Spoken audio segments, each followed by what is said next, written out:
হাতে সময় কম কিন্তু কোথাও ঘুরতে যাওয়ার মন হচ্ছে, তাহলে আর না ভেবে চলে যাও ওয়ার্ল্ডের one of the oldest সিটিজ Varanasi. তো বন্ধুরা, তোমাদের বলি 3 দিনে বারাণসী ঘোরার কমপ্লিট ট্যুর প্ল্যান। বারাণসীতে পৌঁছানোর জন্য অনেক অপশনস আছে, তার মধ্যে চিপেস্ট হবে বাই ট্রেন। কলকাতা থেকে বারাণসী অব্দি অনেক ট্রেনস আছে। আর যদি তোমরা বাই ফ্লাইট যাও তাহলে লাল বাহাদুর শাস্ত্রী ইন্টারন্যাশনাল এয়ারপোর্ট, যেটা বারাণসী সিটি সেন্টার থেকে 25 কিলোমিটার দূরে। আমরা মাইথন থেকে বারাণসী বাই কারে গেছিলাম। বারাণসী ঘুরতে যাওয়ার বেস্ট টাইম অক্টোবর থেকে ফেব্রুয়ারি। সারা বছরই খুব ভিড় থাকে, কিন্তু শীতকালে ওয়েদারটা প্লেজেন্ট, তাই ঘুরতে ভালো লাগবে। বিভিন্ন রেঞ্জের হোটেলস পাবে এখানে। 800 থেকে 2000-এর মধ্যে খুব ভালোই হোটেল পেয়ে যাবে। আমরা হস্টেল নিয়েছিলাম, হস্টেলে আরো সস্তায় হবে। 300 থেকে 400 টাকার মধ্যে দারুণ ব্যবস্থা।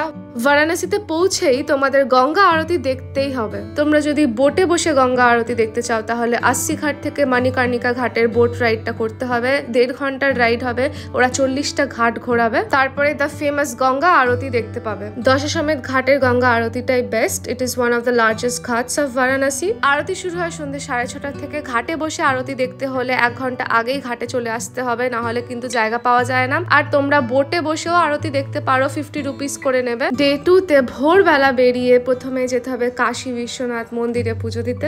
যত তাড়াতাড়ি সম্ভব এখানে আসতে হবে, না হলে কিন্তু খুব ভিড় বেড়ে যাবে। মন্দির থেকে বেরিয়ে তোমরা দশাশ্বমেধ ঘাটে ঘুরতে যাও। এটা ম্যাপ অফ বারাণসী। এখানে বারাণসীর যতগুলো ঘাট আছে সবগুলোর একটা রেপ্লিকা বানানো হয়েছে।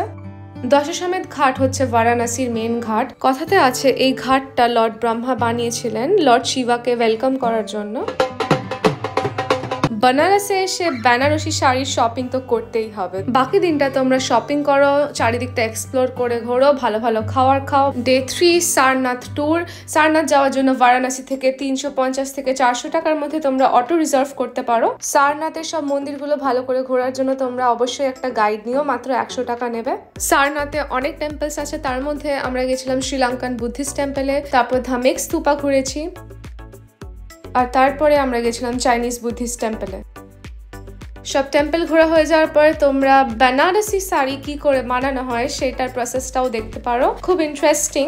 সারনাথ ঘোরা হয়ে গেলে তোমরা বারাণসীতে মণিকর্ণিকা ঘাট ঘুরতে পারো। মণিকর্ণিকা ঘাটে আছে the famous Ratneshwar Mahadev temple. এই মন্দিরটা 9 ডিগ্রি স্ল্যান্টেড। তারপর তোমরা মণিকর্ণিকা ঘাটে বোট রাইড করতে পারো। 80 ঘাটে তো আমরা রাতের বারাণসীটা দেখেছিলাম, এখানে আমরা দিনের বেলার বারাণসীর সৌন্দর্যটা দেখবো। আর রাতের বেলা তোমরা বারাণসীর নাইট লাইফটাও এক্সপ্লোর করতে পারো। আর পরের দিন সকালে আবার ব্যাক টু কলকাতা।